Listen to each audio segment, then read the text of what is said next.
Hello, everyone, and welcome to another Zine Quest 3 creator interview. Today, with me, I have Alberto Furlan, who is going to talk a little bit about their Zine Quest submission called Superstition. Alberto, thanks for hanging out, man. Thanks for having me. It's great to see you, John. Absolutely, it's great to see you too, and I'm really excited about Superstition. Um, Before we get into that, let's kind of talk about you and let's get to know you a little better. Tell me a little bit about Albi. Right. Well, in fact, before I get to that, I'd just like to thank you for the platform you're giving so many creators. You're just churning through so much good content, interviewing so many good people. So I just wanted to say thank you for that on behalf of everybody in the Thank you Zine so Quest. much, man. And about me, I am Italian, but I've lived abroad quite a bit, and that has sort of informed the way I see games. I like to think about games as alternative ways of getting people to communicate between each other in the same way that, for example, in a room where nobody's first language is English, everybody will speak English because that's the common language. But then, you know, what are the dynamics that come up from that very particular situation that we get in Europe happening a lot? And my travels have informed that point of view on games. How do we make people communicate in ways that perhaps they don't expect? Part of that also is I come from journalism. That's my previous background. So again, communication. How do you address people? How do you interpret answers? I see things through the lens of communication, and so my games are informed by that, and Superstition is a game about effectively communication, amongst other things. Yeah, and Superstition is really cool to me because the first thing that really popped out to me was, and correct me if I'm wrong, but it's about creating ritual It and is. um, religion type things. But before that, let's talk a little about your gaming experience and how you kind of started, Okay. what games you particularly like to play. Right. How I started, I think on the RPG side, it was definitely Baldur's Gate. I started off with video games and then moved to tabletop. And Baldur's Gate, the very first one that came out in the 90s, was sort of what hooked me into RPG and what started off my journey into games. I just liked the story behind it. I like the idea of living in a coherent world where things you could see in the first act of the story would come back in the third act of the story. And that made sense. That to me was something that I hadn't experienced in other games that perhaps I played. And then the switch to RPG came with this tabletop RPG rather came through third edition of D&D. I think that was a big introduction for a lot of people. And then once I was down that rabbit hole, I started looking into all sorts of other systems. Vampire was the first non D&D system I looked at, and then slowly started moving into. I took a long pause from role playing games, and I was doing a lot of board games instead. So Catan obviously is the famous one. That's how it started all the way down to I don't know, Tainted Grail and ISS Vanguard as far as the most recent ones go. And recently, because partly of the lockdown, partly because of sort of my own personal journey through writing, I started looking into journaling RPGs. So obviously, Artifact really caught my eye. The Wretched, or anything with Wretched and Alone, that kind of system, I really like. Although I don't get to play as much as I would want because having a Jenga tower with a sleeping baby in the house is troublesome. Yes, yes. And basically anything that really gets you to do a lot of introspection through game mechanics is what's brought me to where I'm at now. Things like Troika and Blades in the Dark I need to look at, but I think solo RPGs or journaling RPGs are really kind of my niche right now, and the design space that I really want to explore. Yeah, and I think I actually just got Wretched. from Mhm. Ish, and Yeah. because I heard so many good things about it, and when I got it and I started reading it, and I was like, you know, and the very I don't want to give anything away, but the very last page basically says, try as you might, but you're not going to Yeah. survive. You're not going to survive. Yeah. It's quite a shocker the first time you go through that ringer, because the the Jenga tower means that you're putting so much sort of emotional investment, because at that point it's not just about considering things in your head, it's about considering your individual moves, like how you're moving your hands and stuff. And that's a conduit for how much effort you're putting into it. And so when you get to the end of the game and there's a big reveal, or you drop the Jenga tower first, whichever happens, then it's such a release. It's such you've built up so much, and when it comes out, you're like, whoa, Mm. that's a strong experience. I really really like that. Yeah, the RPG games as a form of catharsis is one of those things to me that anyone who doesn't play wouldn't understand what I mean by that. Yeah, You can learn a lot about yourself by acting like someone else in these games, which I think is a really cool concept, and that's something that specifically solo RPGs play a lot with, is like the adventuring side of yourself, but also the introspective learning about yourself. yeah.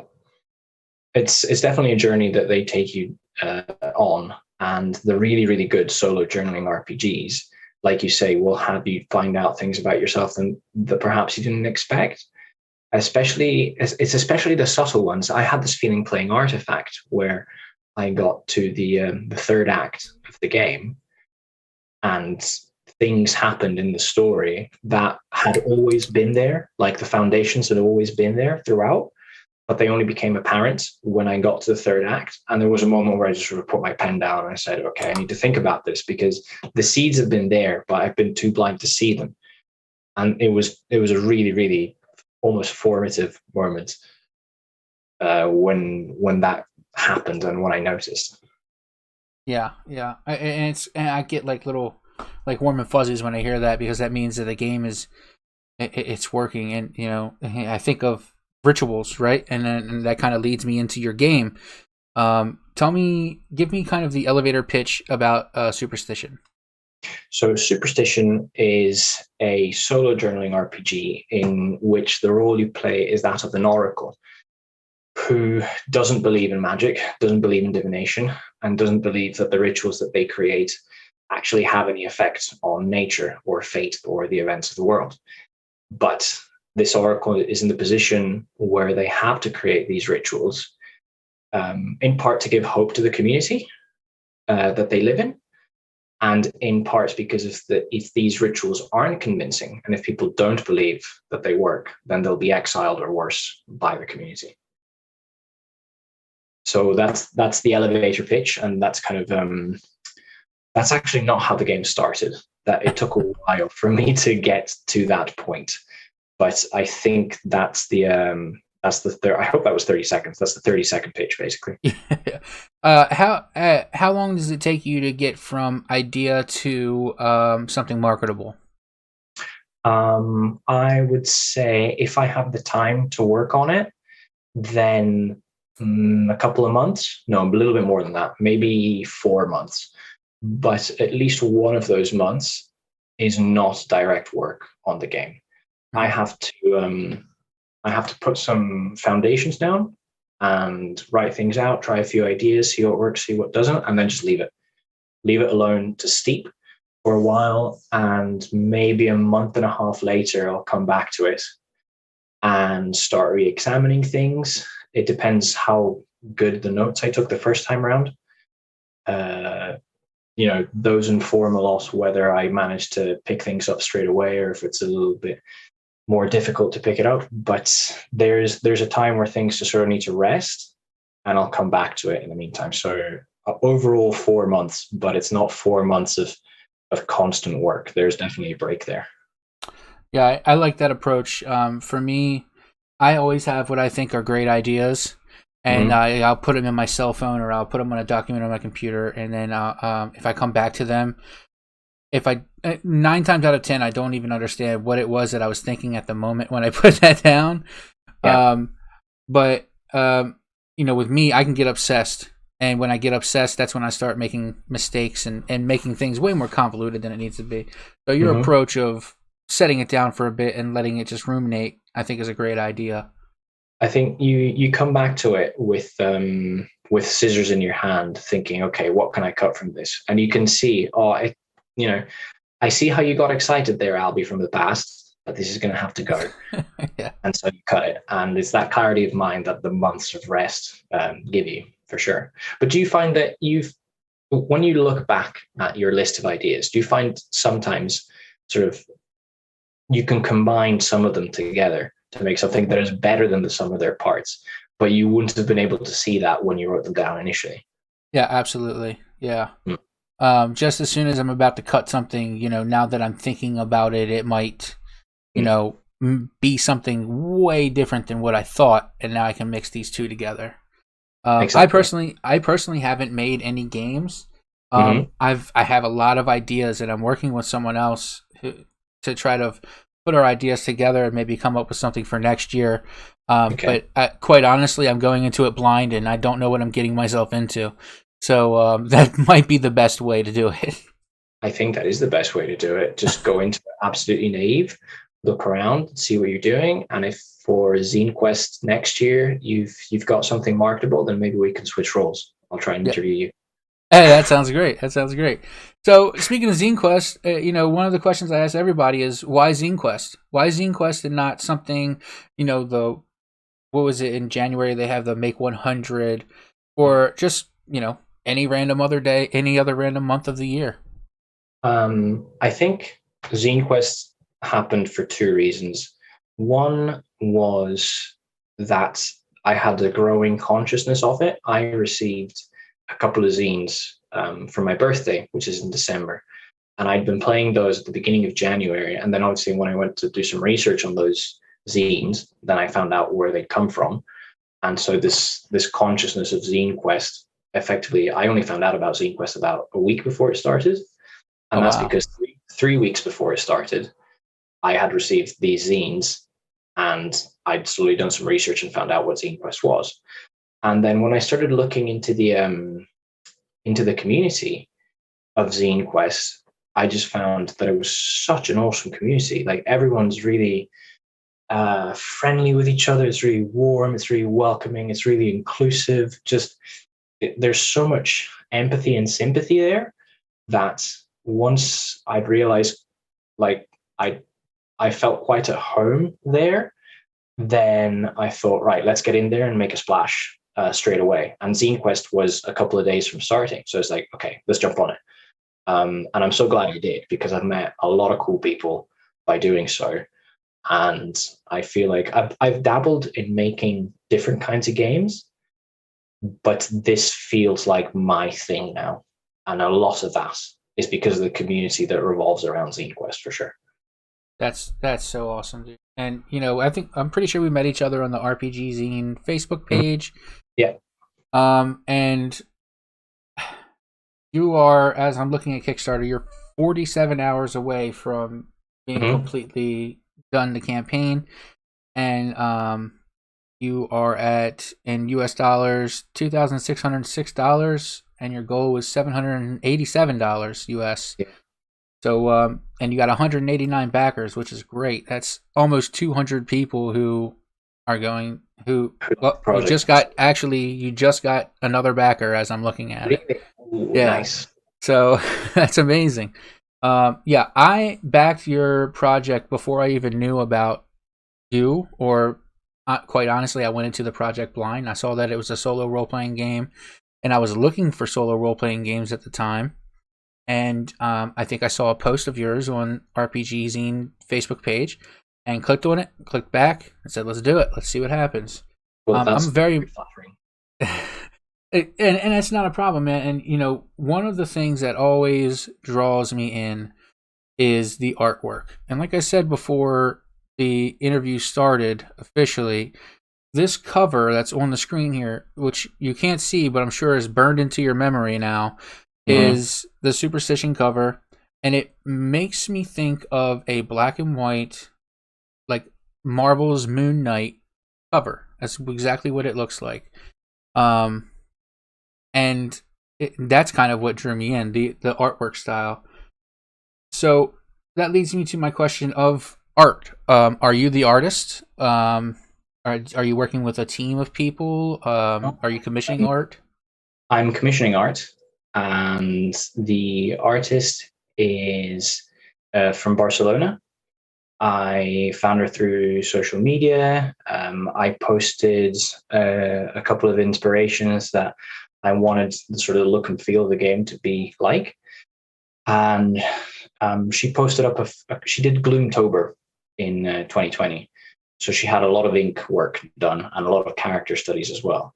And the ink look, black and white ink, was something that I really liked.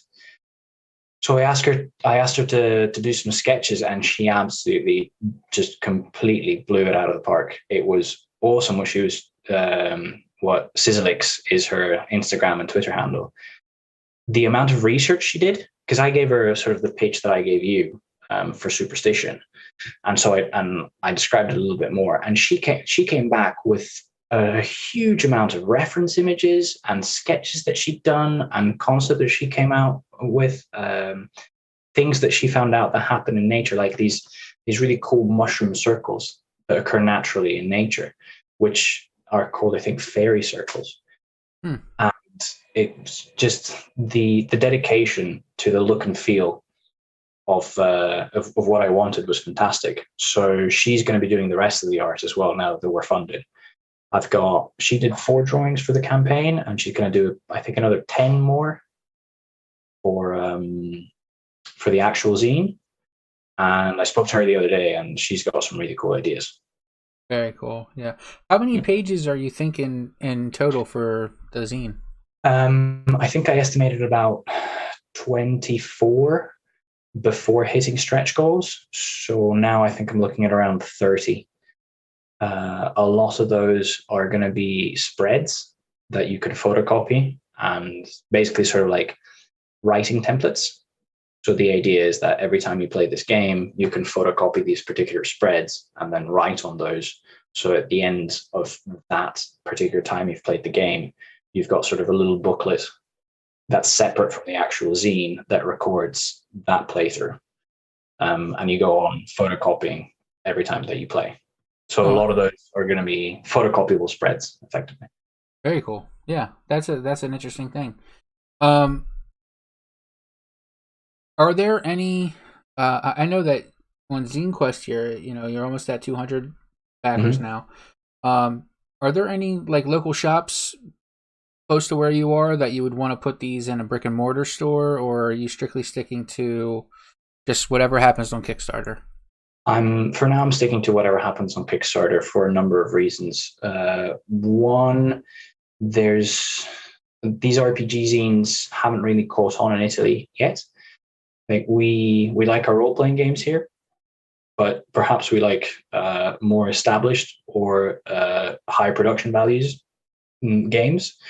Whereas this is, the idea of Zine Quest is that it's not quick and dirty, but it's something that hasn't got perfect bound, really fancy art, super color all throughout, really glossy paper kind of thing.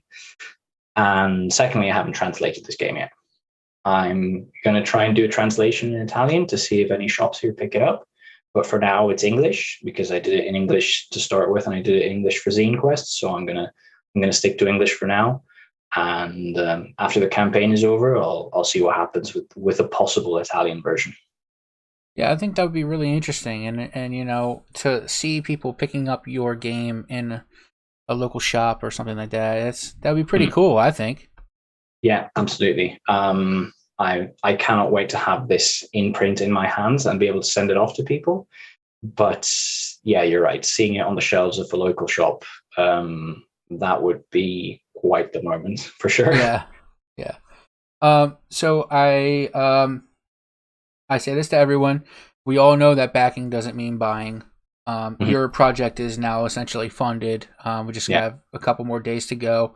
What kind of backer tiers do you have going on for people who might still want to back? Right. So there's 3 tiers, which the classic $1 just to follow the campaign, but that does add a community copy for people who perhaps don't have the possibility of buying one outright after the campaign. I have, like you said, 190 backers, which means 190 community copies out there for the people who need them. And then there's the digital only version, the PDF, which should hopefully come out about a month before the print and PDF version, which should be in May. So it's three levels, it's 3 pledges, very simple. Every single one of those provides a community copy because I think that's important. No frills to it. The stretch goals add stuff, but we've hit the 3 of them.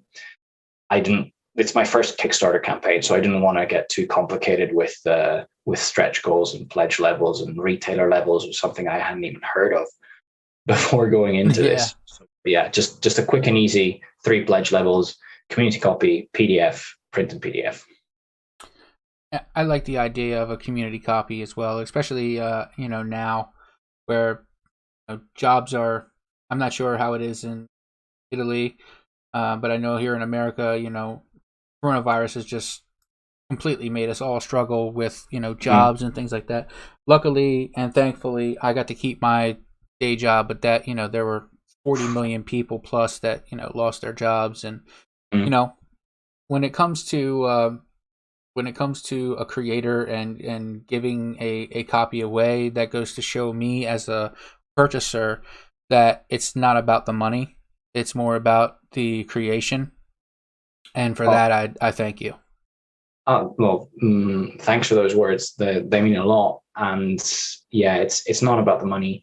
I think I did my maths wrong, because when I calculated when I did the maths for the campaign, I think I underestimated a particular thing. So I'll probably lose out a little bit on this, but I don't particularly care. And also, you can play the game for free right now. It's a prototype version. It doesn't have all the content that the final game will have. But if you want to try it right now and just see if you can have, a couple of hours with this game, then it's totally free. It was free when it started off in October, and it's going to be free afterwards, the prototype. So I definitely think that playing games right now for a lot of people is helpful. And, if I can be helpful, then why not? Yeah. I totally commend you for that. And actually, I clicked on the itch link from the Kickstarter like right before you called in, and I got an email saying that you were there. So I hurried up, clicked out of it, and got there. But I'm going to check that out because I think this is really cool. And much like the Wretched, from what I've read, this uses a deck of cards instead of dice, correct? Yeah, correct. Okay. And so it's just a normal 52 poker card deck. Very cool. So, and I don't want to ruin it for myself, because if I read too deep into the Kickstarter, then I'll start to try to add things together, and then I don't want to put the cart ahead of the horse. I'm very much one of those people that, like, even though I am at the print level and it comes with a PDF, I won't read the PDF until I get the print. Okay, it's about the tactile discovery. Yeah. So like I'll check it out and I'll skim through it, but I won't read exactly. I don't want to give anything away to myself, because having it in my hand, we're talking about rituals here. Having it in my hand, it like grounds me to the game. You know what I mean? Much like a physical copy of a record or a CD or something like that. I like to have a physical copy of it, because that in turn means that it is mine. I own it. It is mine to do with it as I please. Well, to tie that into the concept of rituals, somebody during the campaign suggested that one of the things we can add as a writing category is the catalyst, which is to say the object the ritual concentrates on, which is exactly what the physical copy of the zine is. Like, if playing a solo RPG is a ritual, then the catalyst to that ritual is the physical copy that you've got in your hand. And obviously, if it's a physical copy that's just that game. It's much more important, and it's got much more meaning to it than if you're reading it on a screen via PDF. So yeah, I totally agree with that, and I hope that the game delivers on that promise. I'm sure it will. For people who are seeking, much like myself, I'm sure that it will. Mm-hmm. Yeah, I'm really excited for this, and I know that it's very late where you are, and I know you have a little one that is down to sleep. So Mm-hmm.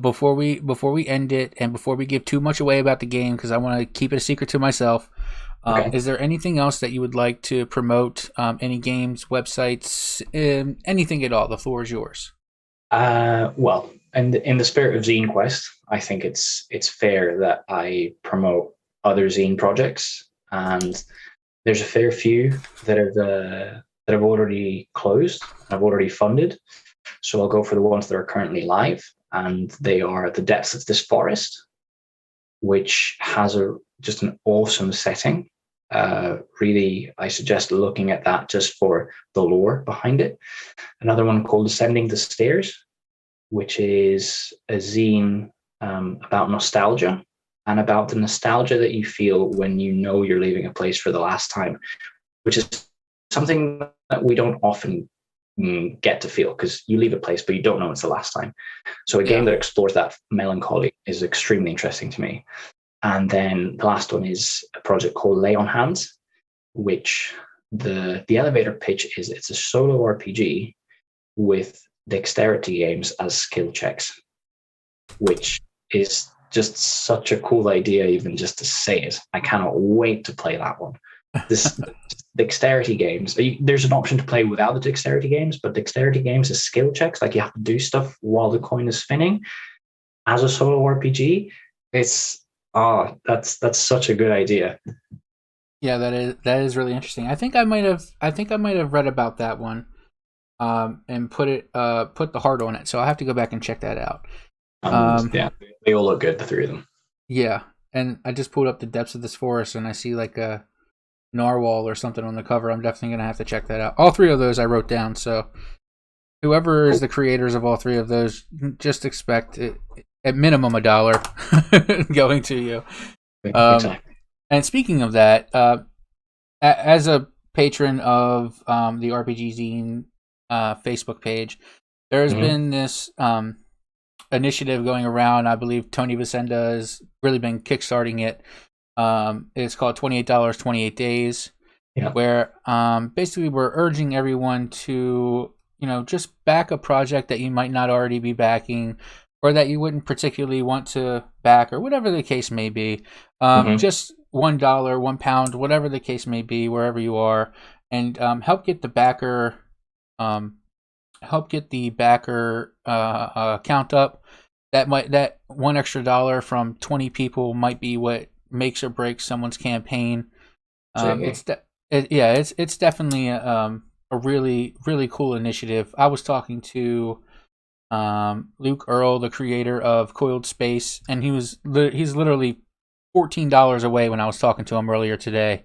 And Okay. that's 14 people just backing for $1, or that's one physical copy. So I mean, let's do whatever we can to help as many creators, um, Absolutely. basically get their dreams out there. This is people's. It might not be their livelihood, but it's there's dreams. There's certain people that I see all the time that they can get funded in 5 minutes and it's no big deal. But these are people who have spent maybe the whole year, or at least half of the year, trying to get their projects out to the world, and the least we can do is support them with $1, £1, €1, whatever the case may be. Absolutely. And they've all got multiplier effects. I mean, if you put $1 in, it's worth more than the dollar that you're putting in, because it'll attract more eyes. It'll motivate the creator. You can put it up on social media. It's more than $1 you're putting in. In fact, you mentioned Cold Space. Today's the 21st. I've currently backed 18 zines, so I've got 3 to catch up on. So I'm going to go ahead and back that as soon as we finish this and go have a look at it for sure. There you go. That sounds awesome. And so you can reach Alberto, who likes to be called Albi. Get to know him first before you just call him Albi. Okay, call him Alberto at first. You can follow him on on Twitter at listener13. You can follow me on Twitter at rollersofrlyeh. And if you want to know more about the Rollers of Relay, go to linktr.ee/rollersofrlyeh, and that'll have all our social media links, our podcast feeds, video feeds, Ko-fi page, Discord server invite, all that stuff on there. We'd love to see you over there. And Alberto, if you want to market anything on the Rollers of Relay Discord, anything that you do in the future, please come on over. If it's a solo game, come on and show us how it's played. If it's a group game, come on and be a GM one time. We'd love to play your games. Ooh, okay, yeah. I have got a couple of things that are going to be coming up soon. Obviously, once this is fulfilled, so I'll definitely drop by and see what you guys think. Sounds great, man. We'd love to be your guinea pigs. Great. Another one, yes. All right, man. Well, I'll definitely talk to you later, and I look forward to having Superstition in my hand. I'll definitely give you feedback once I get a physical copy. Thank you so much. Feedback is extremely important. Can't wait to have it. Cool. Thanks, man.